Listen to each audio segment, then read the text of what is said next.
que Sócrates, através dele, Platão, quer apresentar na República é uma grande teoria da felicidade. É um projeto para pensar, é o que chamamos de um experimento mental político.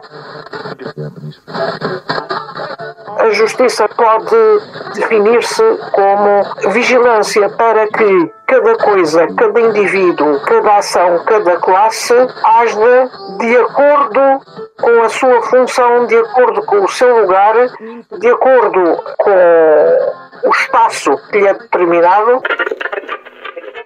Olá, você já imaginou como seria viver em uma sociedade ideal, perfeitamente justa, onde todas as pessoas são livres, sadias, educadas, virtuosas, generosas, cada uma agindo conforme as suas capacidades, cada uma recebendo conforme as suas necessidades? Seria como emergir das cavidades e penumbras de uma caverna vitalícia, deslumbrando-se com as cores, os movimentos, a densidade e a vida do mundo real. Mas é desconcertante que quem entra na cidade ideal de Platão parece percorrer o caminho inverso. Nossa sensibilidade moderna se choca com visões contraintuitivas, como o regime do comunismo austero das elites, sem família nem posses, ou mesmo perturbadoras, como o controle da poesia e das artes em nome da moral, a eugenia e a compartimentação por castas, ou, sobretudo, o repúdio à democracia eleitoral como a antessala da anarquia e da tirania. Como conciliar essa estrutura estreita e rígida com lampejos visionários, como a abolição da escravidão ou o igualitarismo total entre homens e mulheres? Não surpreendem os 2.400 anos de controvérsias inflamadas entre quem adora a República como uma utopia luminosa, o prenúncio do reino dos céus,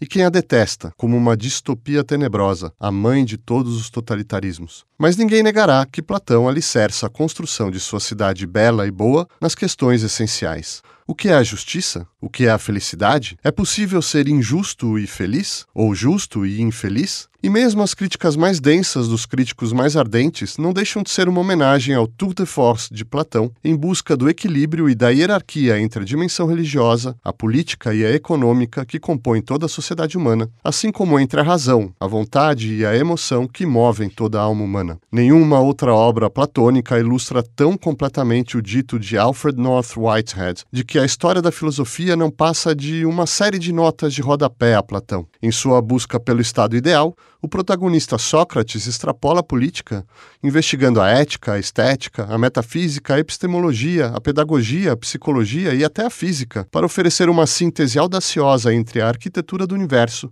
e a anatomia da alma.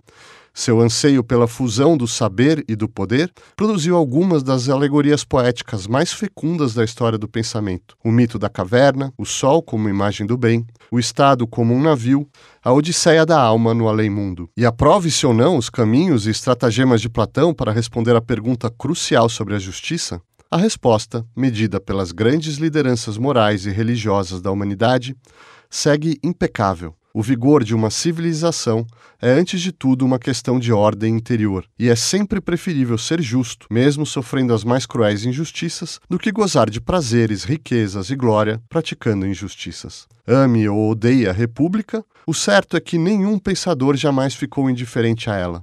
Hoje, como sempre foi, e previsivelmente sempre será, a República é uma poderosa fonte de inspiração para pensarmos quem somos e o que poderíamos ser, e para investigar como construir uma sociedade justa e como sermos justos em um mundo injusto. Para explorar a República de Platão, convidamos Gabriele Cornelli, professor de Filosofia Antiga da Universidade de Brasília e ex-presidente da International Plato Society, Luca Pitelu, professor de Filosofia Antiga na Universidade Federal do ABC e pesquisador pela Universidade Autônoma de Madrid, e Maria do Céu Fialho, professora de Línguas e Literaturas Clássicas da Universidade de Coimbra. Gabriele, você pode dimensionar para a gente o impacto do encontro de Platão com Sócrates e da sua morte? Sócrates foi um grande, talvez hoje consideremos ele quase que o padrinho assim, da filosofia, né? E essa figura, ela acaba atravessando o palco da Atenas do final do V século, o palco da Atenas de Péricles, da democracia, mas também das tentativas do grupo oligárquico de reverter todos os movimentos democráticos, quando Platão encontra Sócrates, dizem as anedotas que ele deixaria uma carreira de dramaturgo, tragediógrafo, para seguir este homem que andava descalço e falava coisas estranhas na praça, mas Platão especialmente fica impressionado e muda a própria maneira de pensar o mundo quando a cidade de Atenas, a cidade democrática ateniense, decide, depois do famoso golpe de 404, golpe oligárquico de Crítias, que era parente de Platão, era tio de Platão, e dos 30 tiranos, depois da volta da democracia, a democracia olha para Sócrates e diz: você tem culpa no cartório, e condena Sócrates à morte. Isso faz Platão pensar toda a filosofia, mas especialmente faz repensar ao Platão qual é a relação entre a filosofia e a cidade, entre a filosofia e política. Porque Sócrates não somente foi vítima da política, mas o projeto cultural, político, filosófico de Sócrates foi um insucesso. E Platão começou a pensar como isso poderia funcionar. Daí nasce a República. Luca Pitello, então, aí vai nascer a República e o livro começa com uma discussão sobre concepções da justiça que vão ser criticadas, examinadas por Sócrates. Quais são basicamente essas concepções que aparecem ali? Então, de fato, no primeiro livro da República temos quase até algumas pessoas pensam que é diálogo assim, diálogo socrático, como os primeiros diálogos de Platão, onde tem uma questão ética discutida. E a questão lá é uma questão que parece ser ética, mas também política, que é a justiça. E para definir isso, temos todos vários personagens que estão falando algumas concepções da justiça. Poderíamos dizer são concepções banais da justiça. Sabemos que normalmente nos diálogos socráticos clássicos não chegamos, no fim do diálogo, numa definição. E o caso do livro 1, não chegamos a uma definição, porque tem um exercício de refutação, como Sócrates faz sempre, com um sofista que se chama Trasimaco, e que, para resumir a ideia principal, que a justiça é o direito do mais forte. Então, se você tem o poder, se você pode decidir, você vai fazer o que você quer. É a definição que Sócrates vai querer refutar no resto da República. Quer dizer, a ideia de Sócrates é provar que é melhor ser justo mesmo sofrendo todo tipo de vicissitudes, né, do que ser injusto e satisfazer os seus apetites. Agora, Maria, então, vamos apresentar o livro de uma maneira geral, né?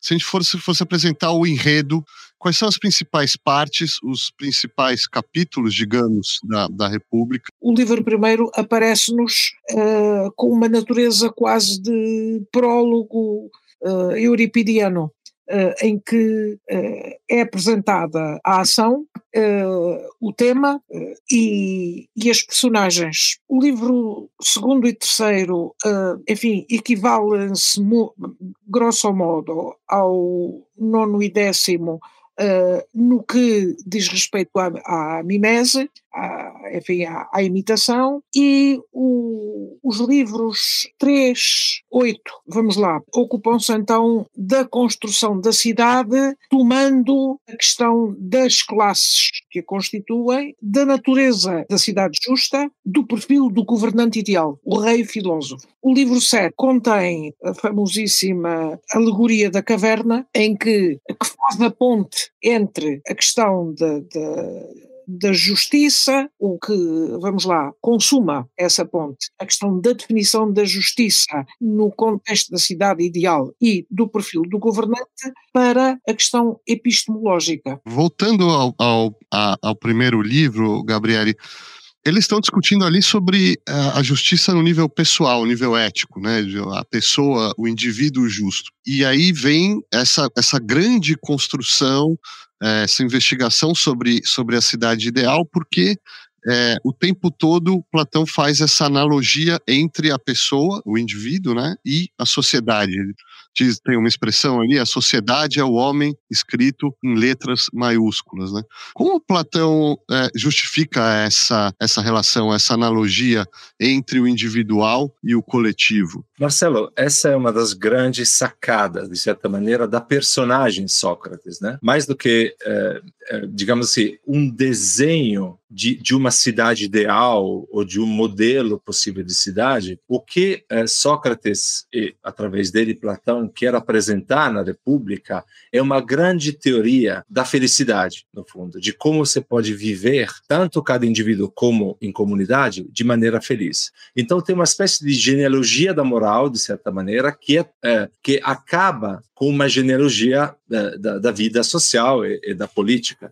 Só que é um trabalho que, de certa maneira, Sócrates vai fazer ao contrário. Para responder a Trasímaco, a Glaucon, a Adimanto, que são os interlocutores de Sócrates nesses primeiros livros da República, e que colocam exatamente em questão aquilo que é uma concepção comum, normal, né, do homem comum sobre a justiça. A justiça é dar aquilo que a pessoa merece, ou a que a pessoa lhe cabe.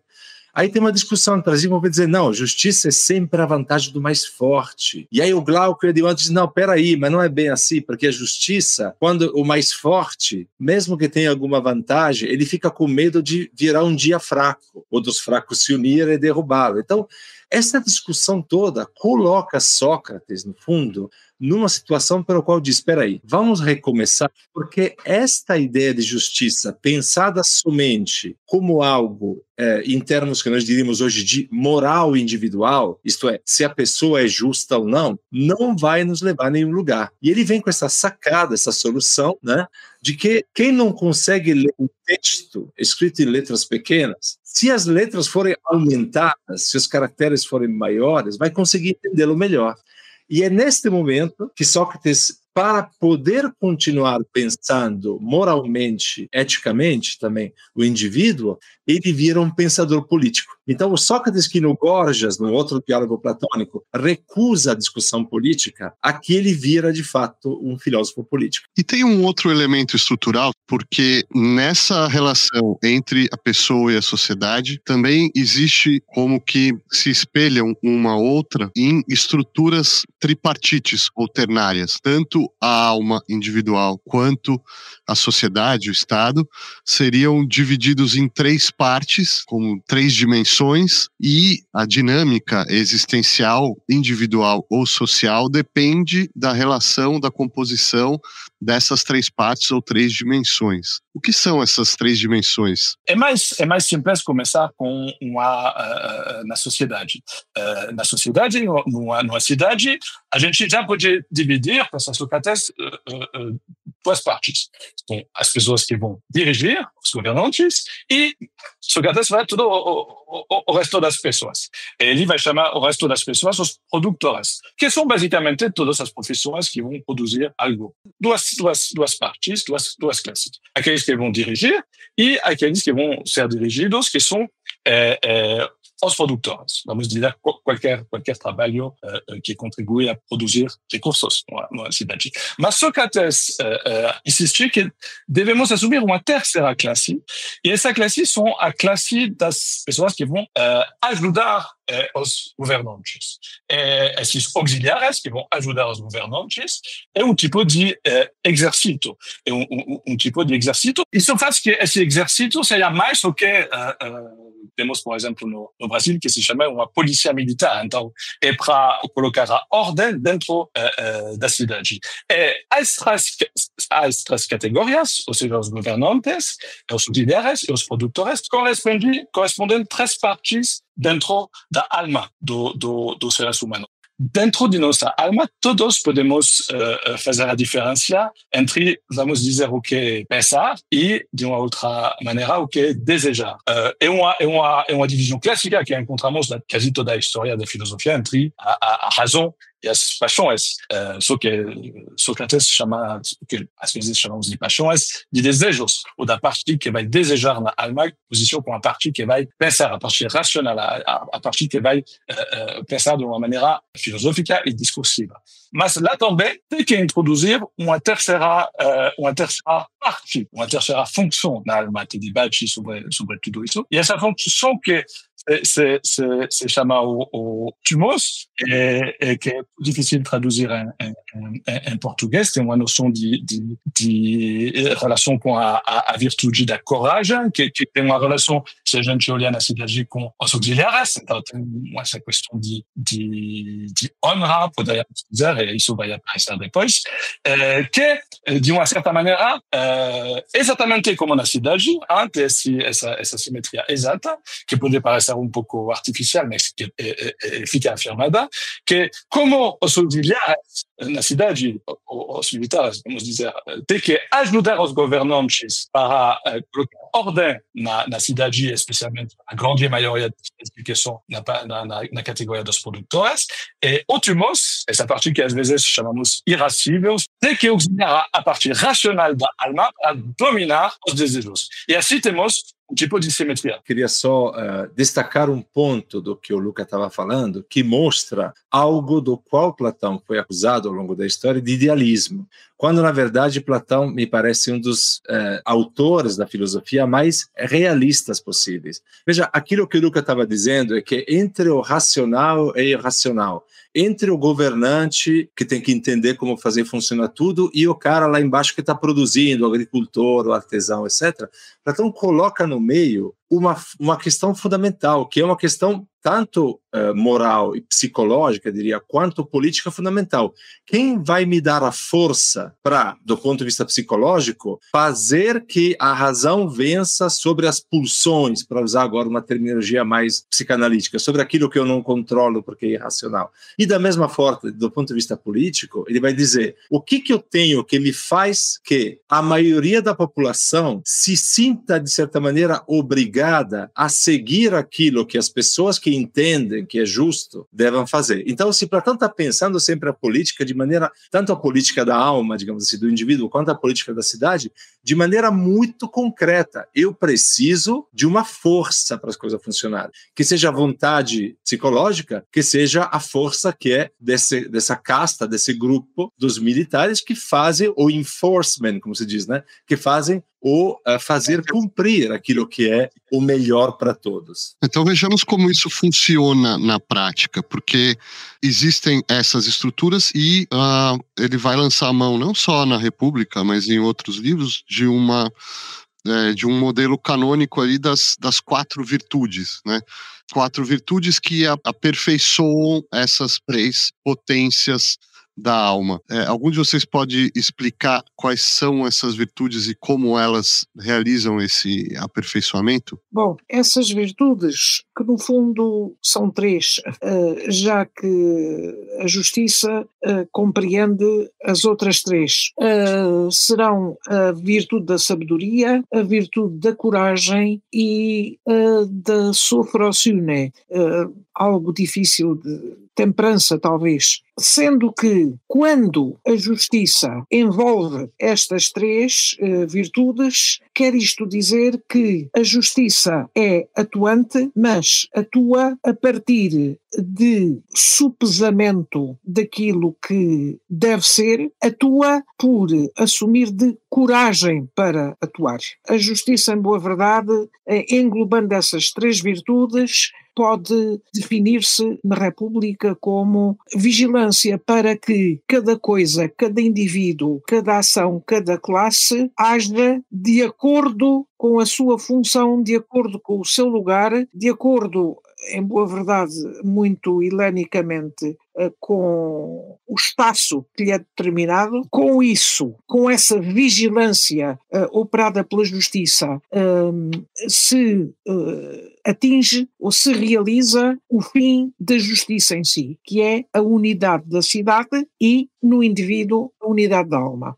Certo. Luca, Gabriela, então se vocês puderem explicar um pouco melhor como essas virtudes, então, se refletem na constituição política, na organização social. Então temos a temperança, a coragem, a sabedoria e a justiça. Falamos aqui da alma, mas como elas se materializam ou se incorporam na constituição política social? Tem paralelo forte entre a alma e a cidade.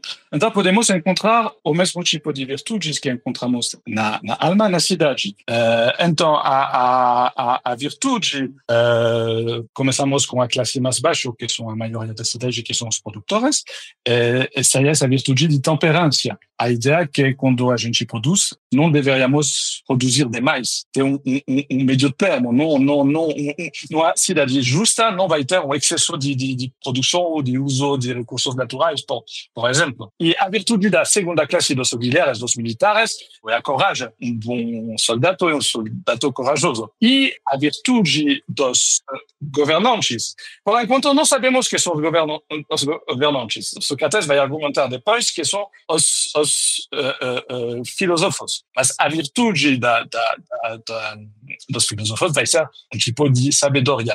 Uma sabedoria que vai implicar, na verdade, duas dimensões. Uma dimensão que é uma dimensão que deve ser, podemos dizer, quase de conhecimento político, porque ao final tem que dirigir a cidade, mas também um conhecimento que é um conhecimento abstrato, que vai ser o conhecimento das formas, das ideias, das formas inteligíveis que Platão introduz, que são muito conhecidas, especialmente da forma da justiça. Tem caminho metafísico e tem outro caminho para essa virtude dos governantes, que vão ser os filósofos. Tem caminho que deveria ser pouco mais, se não prático, ao menos de saber como dirigir. Mas temos, nos dois casos, digamos, uma definição da justiça, que é a justiça e a harmonia completa de cada parte. Ou seja, cada parte, ou da cidade, ou da alma, vai cumprir sua função própria. E a função própria dos governantes é de dirigir, dos auxiliares é de ajudar os governantes e dos produtores de produzir. Mesma coisa dentro de nossa alma, ou seja, é nossa parte racional que tem que dirigir nossos desejos com a ajuda dessa parte corajosa, que é localizada, na verdade, no coração. E só para concluir, tem uma coisa eu acho muito estranho, é que essa definição da justiça, para nós, não parece ser uma definição da justiça. Porque a justiça deveria, de uma certa maneira, implicar, como foi discutido no primeiro livro, a escolha da vida concreta, saber entre o que é melhor entre salvar uma pessoa e matar 5 pessoas, como no experimento mental muito conhecido. E lá temos uma definição da justiça que poderíamos chamar de psicológica, ou seja, é uma harmonia interna. Mas como uma pessoa que tem essa harmonia interna, que está equilibrada, que tem sua racionalidade, depois, mesmo problema que com os políticos, podem tomar decisões concretas na vida. Gabriele, isso que o Luca estava falando me leva a um ponto muito importante, que a República é um livro multifacetado. Vocês falaram aqui, bom, é um tratado de ética, de política, mas também de metafísica, a gente vai falar ainda. Mas, em grande medida, é uma obra sobre educação, né? Porque ali se trata de como formar essas pessoas, como, através da formação, você conforma uma polis, uma sociedade. E Sócrates, surpreendentemente, não trata ali de muitas questões de legislação, de instituições, porque a ideia é que se você tem os indivíduos bem formados, educados, virtuosos, a lei se torna uma questão secundária. Você praticamente não precisa de lei, simplificando, né? Resumidamente, assim, né, quais são os graus, como é essa escada, essa ascensão ali da educação dos indivíduos na República de Platão? Há, de fato, um problema claro na República e que Platão passa sobre ele muito rapidamente, que é assim, por exemplo, quando ele começa a desenhar esta cidade ideal, a primeira coisa que ele vai dizer é, atenção, todo mundo com mais de 10 anos tem que ser mandado a trabalhar nos campos, isto é, todo mundo que foi educado na cidade doente, essa em termos de Platão, uma cidade que não está boa, que não está educada, não é sadia no seu sistema, não pode participar disso. Então ele refunda, antes mesmo que pela educação, por um tipo de organização social que, em teoria, estaria impedindo que as pessoas se tornassem politicamente doentes, portanto, corruptas, portanto, buscando interesse pessoal acima do interesse coletivo e tudo mais. Mas a questão é, quem é que vai formar a primeira classe dirigente, né? Os primeiros defensores, como ele diz, que são depois se dividem, por sua vez, em governantes, arcontes e militares. Quem é que vai fazer essa primeira formação? O interessante é que na segunda parte de República há uma sugestão que os filósofos deveriam ser os caras que começam esse trabalho, né? Isto é como fazendo isso? Ou um filósofo, que já é filósofo, está na cidade, topa virar político, o que ele diz é muito difícil, porque os filósofos estão meio fora aqui dessa discussão, estão meio refugiados, aliás, depois da história de Sócrates, estão meio escondidos, estão fora da cidade, ou o contrário, e é uma experiência prática que Platão de fato parece ter perseguido, ou você convencer alguém que já é governante a virar filósofo. Mas veja, este problema de como começar esse processo, de quem começa o processo educativo, sendo que na cidade só tem gente que não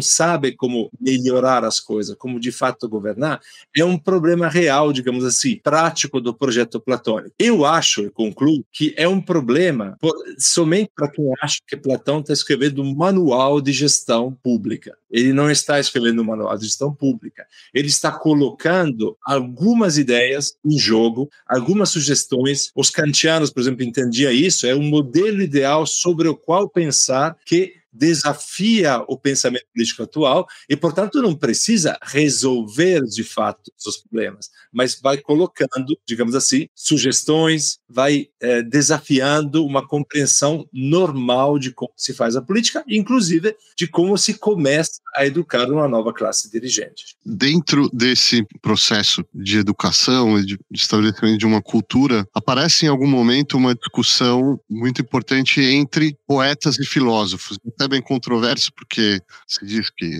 Platão expulsa os poetas da República, mas na verdade a questão é mais teológica ali, é sobre uma concepção de Deus, a concepção de Deus dos poetas antigos gregos e a concepção de Deus dos filósofos, né? Alguém pode falar sobre essa disputa teológica, sobre essa concepção de Deus que Platão quer trazer ali para a sua república, para a sua cidade ideal? A questão dos deuses é também uma questão ética e política, no sentido que a maneira como os deuses são representados como modelos de comportamento moral e político é o que mais incomoda Platão nesse processo. Então, mais do que simplesmente uma discussão religiosa, é uma discussão de modelos a serem apresentados para uma população que precisa se ver representado na própria frente, na televisão de Homero, digamos assim, né? Tem que ver as novelas certas e não as novelas que apelam para os baixos sentimentos, para as baixas emoções dela. Eu diria que talvez devêssemos, enfim, encarar a questão desta maneira. Os deuses, tal como, enfim, os homens os apreendem, são aparências. O que é então a instância suprema é o bem, e o bem, a verdade, é verdadeiro. Pode o bem, ou dá-se o bem como espetáculo? Sim, àquele que consegue que os olhos da sua alma se abram para esse espetáculo da verdade. E esse é o filósofo, é o rei filósofo, que se distingue da maioria dos outros homens, da multidão. Opõe-se o rei filósofo e os vigilantes àqueles que são amantes do espetáculo da aparência. Penso que quando Platão, no livro V, faz esta oposição, envolve no grupo dos amantes do espetáculo da aparência os sofistas. Em função dessa divisão que tem já como plano de fundo a preocupação com a presença da representação teatral na cidade, utiliza Platão propositadamente o termo espetáculo, amantes do espetáculo, e prepara, enfim, o espírito do leitor para acompanhar essa refutação que vai fazer mais tarde e que é preparada no livro 7º pela alegoria da caverna. Claro que sabemos que a República foi criticada, especialmente numa obra muito conhecida de Karl Popper sobre os inimigos da sociedade aberta, da Open Society, e dos, de acordo com Popper, de fundadores de regime autoritário, seria Platão e seria a República. E acho que com as coisas que nós estamos dizendo, podemos ver que, de fato, Platão está pensando sobre uma organização geral, mas não está muito interessado nos detalhes de como as pessoas vão viver todos os dias. Com uma exceção, e o Gabriele falou disso, são as pessoas que são mais importantes, que são as duas classes superiores, especialmente os governantes. E quando Sócrates fala das pessoas que vão dirigir a cidade, ele é muito cuidadoso e ele está com uma grande prudência, dizendo que ele vai afirmar coisas que vão ser chocantes. Então, chocantes para seus interlocutores. E ainda mais chocantes para nós. E lá tem uma afirmação de três ideias, que são ideias muito extremas. A primeira ideia é que quando tentamos educar os melhores, especialmente, de novo, as pessoas que vão dirigir a cidade, não faz sentido de distinguir entre as mulheres e os homens. Tem uma igualdade entre os dois, porque a capacidade racional é igual entre os dois. E depois tem essa ideia muito forte, muito conhecida, que as pessoas que vão dirigir, para dirigir de uma maneira eficiente, não deve ter acesso a qualquer tipo de propriedade privada. Isso implica que eles não vão ter uma casa, mas também não vão ter uma família. Então, uma comunidade entre as pessoas. E a terceira ideia, ainda mais chocante, talvez a menos chocante, finalmente, para nós, é que aqueles que vão ter que dirigir, ao final, aprendemos que são os filósofos ou as filósofas, rei ou rainhas. Eu só queria destacar ponto, é que essas medidas extremas, onde não tem qualquer liberdade individual, para dizer assim, não está destinada à classe produtores. Os produtores podem possuir coisas, os produtores podem ter uma certa moderância, se a cidade é unificada, bem governada. Platão não está interessado por esses tipos de detalhes. Então, se falamos de por exemplo, dizendo que isso é projeto que parece comunista, seria falso, porque a coisa que é comum é só para a classe dirigente. Os produtores têm todo o direito de possuir os meios de produção, por exemplo. Mas isso é para concluir agora, posar a questão de se esse projeto é projeto extremista, de uma certa maneira. Eu concordo com o que o Gabriele falou pouco antes, eu ia pouco mais para frente, dizendo que é experimento. Essa cidade que Sócrates imagina no céu. Porque às vezes ele fala que é possível, talvez, aplicar isso na vida real, talvez é impossível. Na minha opinião, é projeto para pensar. É o que chamamos de experimento mental político. Ou, para dizer de uma outra maneira, tipo de utopia. Mas só para experimentar o que podemos tentar fazer e ver depois quais vão ser as consequências. Mas se isso poderia realmente ser implementado na vida real, acho que Platão é muito cuidadoso sobre isso. Gabriele, dentro desse experimento, digamos, tem essa imagem que é central no próprio livro, inclusive, e é nuclear e vai ficar célebre, que é a alegoria da caverna.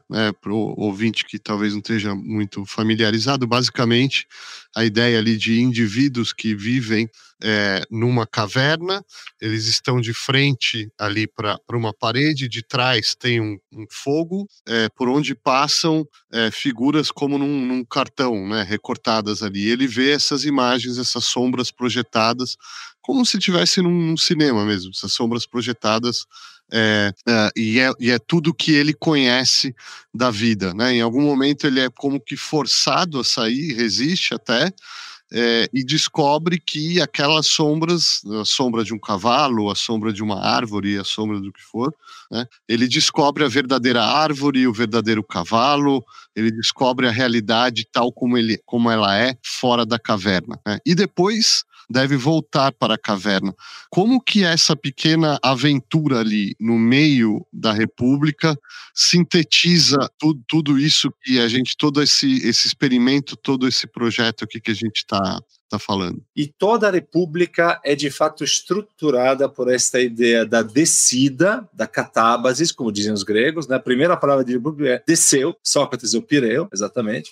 Sócrates desce para aquilo que é o lugar, digamos assim, o Pireu é o porto de Atenas, onde tem todas as coisas que não são propriamente a cidade, então desce para a política que não funciona, de certa maneira, para o mundo complexo, e o processo da filosofia é o processo de empurrar de volta, né? Então, todo o texto de República é de fato estruturado para essa imagem da caverna. Eu diria que a maneira mais direta e simples de entender esta imagem é aquela de imaginar que há uma necessidade de despertar do sonho, da enganação em que vivem os seus concidadãos, né? Diríamos hoje, desta bolha em que vive uma certa parte da população que acha que aquilo que recebe das redes sociais é a verdade, me permito essa brincadeira com vocês, para que, e quem vai fazer isso, obviamente, é aquele que já viu a verdade, aquilo que já saiu desta caverna e, portanto, ao sair dessa caverna, vê o sol, né? Conhece aqui, que é uma imagem muito importante da verdade, e consegue voltar para a caverna para libertar as pessoas, né? O problema disso é que essa figura é também Sócrates, né? É Sócrates que é o cara que diz o tempo inteiro para os seus concidadãos de Atenas: olha aí, você não está entendendo o que é justiça, você não está entendendo o que é beleza, direito, você não está entendendo o que é piedade. E a caverna é um pouco intenção posta de Sócrates, que pensem comigo, o que Sócrates faz é voltar para a caverna, e qual é a recepção que ele recebe das pessoas com as quais está dizendo o que você está vendo não é verdade? Matam ele. Então a grande questão da caverna é como é que se convence o filósofo a voltar, de certa maneira, para explicar para as pessoas e receber esse tipo de acolhida que você pode imaginar, né? Mas a caverna é uma belíssima imagem. Agora, a centralidade dela, me parece, é exatamente aquela do filósofo. O filósofo que vai, volta, vai, volta. E neste movimento se dá toda a questão, me parece, do empenho, do compromisso que a filosofia tem com a própria cidade. Quando o filósofo, Sócrates, o prisioneiro, sai da caverna, ele tem que voltar depois. Ele não quer voltar, porque é muito melhor fora da caverna. A vida real, ver as coisas originais e não as sombras, é muito melhor. Mas temos que forçar o filósofo a voltar na caverna. Isso significa que temos que forçar o filósofo a ser o filósofo real. Aí, uma das ideias essenciais da República é que aqueles que deveriam dirigir a cidade são aqueles que não querem. Que é quase o contrário do que está ocorrendo na nossa sociedade. É extremamente interessante o movimento nos homens libertados da caverna, ao saírem. É extremamente interessante como Platão descreve o movimento do olhar. Primeiro, os homens não conseguem senão manter o seu olhar para baixo, porque o sol lhes faz impressão. Só conseguem assim vislumbrar sombras cá fora, os fantasmas. E pouco a pouco o seu olhar vai se erguendo, como que esse erguer do olhar para o alto fosse guiado precisamente pela ação do filósofo. Até onde se pode erguer o olhar do homem que sai da caverna? Poderá ele vir ou logrará o filósofo fazer que também o libertado da caverna se venha a tornar amante do espetáculo da verdade? essa interrogação fica em aberto. Se encaminhando para o final do livro, elaborada ou idealizada essa sociedade ideal, né? Platão diz que isso nos serve como uma espécie de paradigma, de algo através do qual a gente pode medir a qualidade de uma sociedade. Se você tem esse ideal em mente, você pode verificar graus de degeneração de uma sociedade, quer dizer, até que ponto ela se aproxima, até que ponto ela se afasta dessa sociedade ideal, né? E esse afastamento ou essa aproximação tem a ver, de novo, com aquelas hierarquias, né? Aquela organização, aquela harmonia, e ele vai falar em 4 graus de degradação. A timocracia, que seria essa cidade, a mais próxima da cidade ideal, governada por uma classe aristocrática, guerreira. A oligarquia, que é o governo dos ricos. A democracia, que é o governo do povo, né? E a tirania, que é o mais oposto dessa sociedade da sabedoria dos filósofos, é o extremo oposto, né? E isso vai corresponder também a graus de degradação do indivíduo da alma. Não podemos pedir para Platão sair muito daquilo que é o espírito da época dele. Então, assim, Platão tem certeza, por história pessoal, história familiar, de que o governo tem que ser dado aos melhores e não a qualquer um, né? E, portanto, tecnicamente, a aristocracia, no sentido técnico de um governo dos melhores, né, é a forma de política mais justa, né? E aí, a partir desse ideal de forma de governo dado, nesse caso, por exemplo, aos filósofos que entenderam, de fato, tanto eticamente quanto, digamos assim, do ponto de vista epistemológico, o que é justo ou melhor, o resto vai sendo uma descrição de como as coisas vão indo para o brejo, fundamentalmente. A timocracia, como você dizia, que é um termo que Platão inventa mesmo, né? É uma cidade que, em vez de ser orientada para o bem de todos, porque essa é a ideia, né? Para a melhor vida social. É uma melhor vida social em que tem graus, tem castas, ok, mas todo mundo está feliz, em teoria, né? É uma cidade que se orienta pela fama, pela glória, até pela questão militar, no sentido de ganância dos espaços militares, né? E o exemplo histórico disso é a Constituição de Esparta, por exemplo, de Creta. Platão fala isso claramente, né? A timocracia, ela acaba virando oligarquia, isto é, governo dos mais ricos, porque a busca pela fama e pela glória se acompanha, para Platão, à busca por riquezas, que garantem a permanência da fama, da glória, das vitórias militares. Então é muito interessante perceber como Platão é um pensador político que coloca a economia como um motor fundamental, né? A oligarquia vira, então, o governo dos mais ricos, que acabam concentrando serem mais ricos e sentarem atrás do presidente, digamos assim, né? Eles acabam ganhando mais poder. Só que, num certo momento, os mais pobres, o povo, decide fazer a revolução. E aí nasce a democracia. E, por sorte, vivemos ainda como democracia, algo estruturado. A democracia se torna o contrário do governo dos ricos e, portanto, se torna o governo dos pobres. Só que os pobres, e essa é a percepção, obviamente, de um aristocrata ateniense do século IV e IV a.C., os pobres só buscam o prazer, o poder, etc., e não conseguem, de fato, organizar.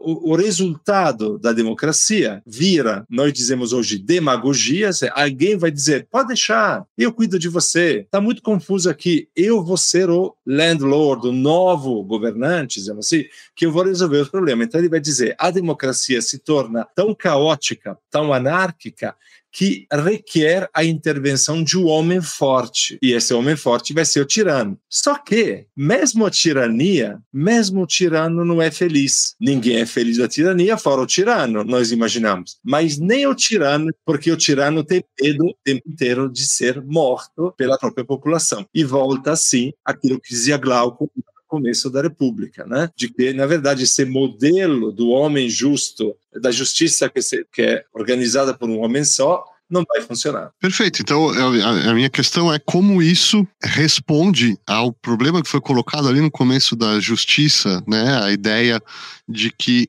se da lei do mais forte, que se você tiver força, você faria o que você bem entendesse, de que, como dizia Trasímaco, a injustiça é melhor do que a justiça, né? E como que Sócrates, de alguma maneira, depois de fazer todo esse périplo, refuta, né? Como essa história que a gente contou aqui refuta aquela concepção da justiça como a lei do mais forte. O único feliz é o filósofo mesmo, né? Aliás, é 729 vezes mais feliz do que o tirano, o homem mais poderoso, né? E se eu posso dizer alguma coisa, continue um pouco para responder a pergunta. Então, tem essa degeneração que vai do melhor ao pior, que é relacionado com a visão do que é a cidade, mas também a alma. Então, se a gente voltar na questão individual, da harmonia, a justiça é definida como a harmonia das partes de nossa alma. De uma certa maneira, o pior é a democracia, porque a democracia é o reino dos desejos individuais e tudo fica desorganizado, é o caos completo. Depois, precisamos de tirano, e isso fica também afirmado nas leis. Existe a possibilidade de, provisoriamente, ter um bom tirano eliminado, para depois voltar na melhor cidade. É apresentado como um ciclo, mas claro que não é um ciclo de história, é mais uma análise psicológica e sociológica que traduz certo pessimismo. Mas para responder à sua pergunta, que o Gabriel acabou de falar, que o sou justo e feliz e o tirano não é feliz, temos a demonstração. Na verdade, temos a demonstração e a refutação do Trasímaco. Mesmo se a gente não pensar, mas Sócrates conseguiu demonstrar isso. E como ele fez isso? Ele está mostrando que podemos simplesmente, e Sócrates faz essa analogia, pensar com a saúde. Seres humanos que são saudáveis e seres humanos que têm doença. Se você tem uma doença, é um problema, tem que cuidar disso. Se você está saudável, você está bem e você está feliz. Essa saúde da alma é chamada a justiça. E isso implica que essa harmonia psicológica automaticamente faz o ser humano saudável e feliz. E o tirano, mesmo que ele se pensasse feliz, porque tem muito dinheiro, pode fazer o que ele quer, o Sócrates afirma que mesmo que ele se pensa feliz, ele não está feliz. E finalmente, a vida justa é a vida que cada de nós podemos ter nessa harmonia interna de nossas partes. Então, que preferiria ser injusto que ser justo? Se a justiça é a saúde da alma. Bom, o livro termina sempre lembrando que a discussão toda se dá, né, em torno da justiça, mas termina com um mito escatológico, né? A ideia de um indivíduo chamado que teria ido ao outro mundo, ao mundo dos mortos, e testemunhado o que acontece com a alma após a morte, né? E eles, algumas são recompensadas, outras passam por uma espécie de purgatório e vão, antes de se reencarnar, vão ser levadas a fazer uma escolha, né, de como você quer se encarnar. Como que esse mito integra, como que esse final integra toda essa história que a gente contou? De fato, esse é um problema, né? O Adimanto, lá no começo, dizia assim: Sócrates, não vem com essa história de prêmios e castigos sobre a justiça, porque isso não cola. Eu quero um modelo, uma discussão sobre a justiça que seja laica. E aí o negócio acaba exatamente com a descrição dos prêmios e castigo para aqueles que foram bons ou maus, né? Mas eu acho que há uma justificativa, talvez, ainda que não muito forte, está no fato de que no começo do último livro, estranhamente, volta a questão dos poetas, né? Do que fazer com os poetas na cidade.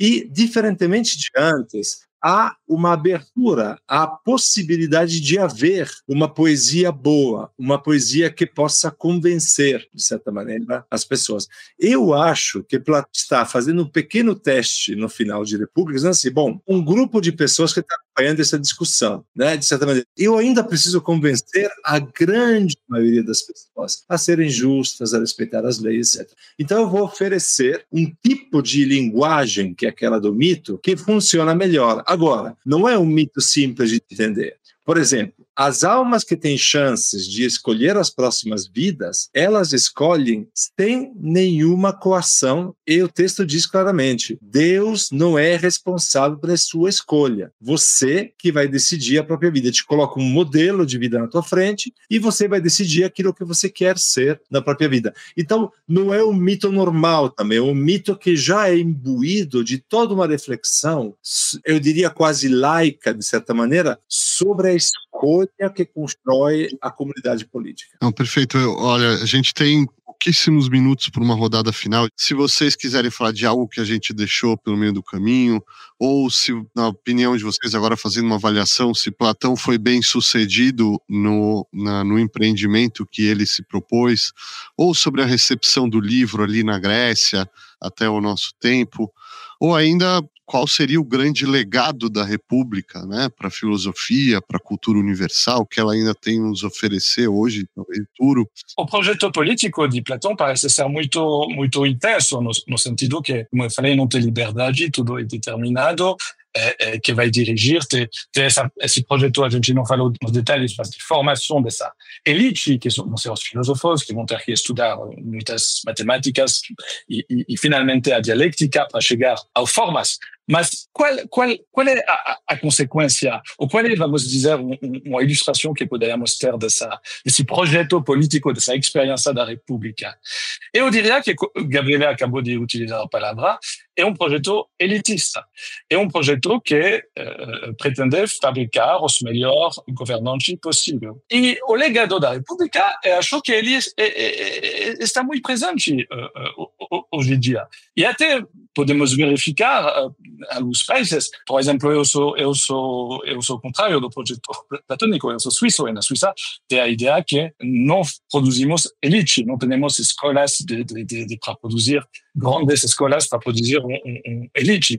Mas se a gente olhar, por exemplo, nos Estados Unidos ou no Reino Unido, acho que é um projeto político, a ideia pedagógica, porque a República também é uma obra didática, como falamos, de produzir uma classe que pode dirigir e que encontramos explicitamente, na verdade, se a gente olhar no plano nacional da educação dos Estados Unidos, por exemplo, é a ideia de produzir os melhores. E as universidades da Ivy League, Oxford e Cambridge, no Reino Unido, é essa ideia. Vamos produzir os melhores e são os melhores que vão ser funcionários públicos e dirigir. Então, a influência da obra de Platão, que podemos rejeitar ou criticar, tem exemplos contemporâneos no nosso mundo. Talvez é uma conclusão que não pode ser completamente interessante. A minha impressão é que a história do pensamento político, a história da filosofia, foi se apropriando da República de várias maneiras. A República, por exemplo, na ideia da comunhão dos bens e da negação da família, por exemplo, foi apropriada por movimentos que não eram movimentos elitistas, muito pelo contrário, né? A minha impressão é que Platão, ele tem, como filho do próprio tempo, ele imagina que a solução seja ter uma elite governante que funcione. Agora, esta elite governante não pode ser nem oligarca, isto é, a diferenciação entre quem governa e quem não governa não é pelo dinheiro, não é pelo gênero, porque as mulheres também podem governar. Então, ele vai colocando uma série de sugestões que são revolucionárias para o tempo dele, né, naquele momento, e este tipo de sugestão que evita a possibilidade de ter uma oligarquia baseada no dinheiro foi apropriada também, digamos assim, né, Luca? Pelo contrário daquilo que você vê hoje, por exemplo, que você estava falando, em modelos educativos, modelos políticos, como aquele norte-americano.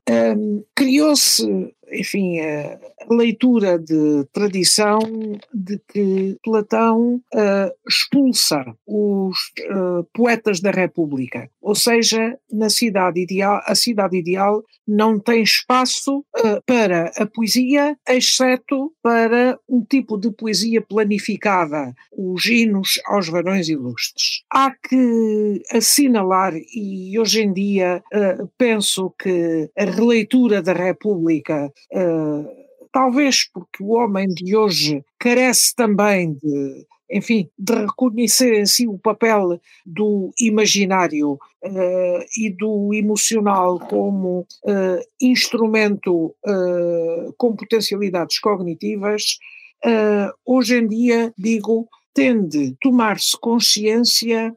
a tomar consciência da dificuldade de Platão nessa expulsão, digamos, por assim dizer, da poesia. Porque a poesia, se não vejamos, como é que Platão, pela boca de Sócrates, do seu Sócrates, expõe, desenvolve o seu papel pedagógico e de aprofundamento e busca da verdade, através de inúmeras imagens. Como, finalmente, esta cidade que nós estamos a plasmar, que nós estamos a modelar, como quem modela o barro. Ou seja, Platão expulsa verdadeiramente da cidade a poesia e a linguagem poética, ou ela faz parte da natureza do homem, da necessidade intrínseca do homem para chegar mais longe no seu conhecimento e na sua intuição do que através do mero discurso expositivo ou inquisitivo. É verdade, né? Platão não só é um extraordinário poeta, como organizou um dos concursos de poesia mais espetaculares da história no Banquete. São as poesias sobre o amor, né? Mas isso vai ter que ficar para uma próxima edição. Hoje, infelizmente, o nosso tempo acabou. Eu agradeço a Gabriele Cornelli, Luca Pitelu, Maria do Céu. Agradeço ao nosso ouvinte por ouvir e até a nossa próxima edição.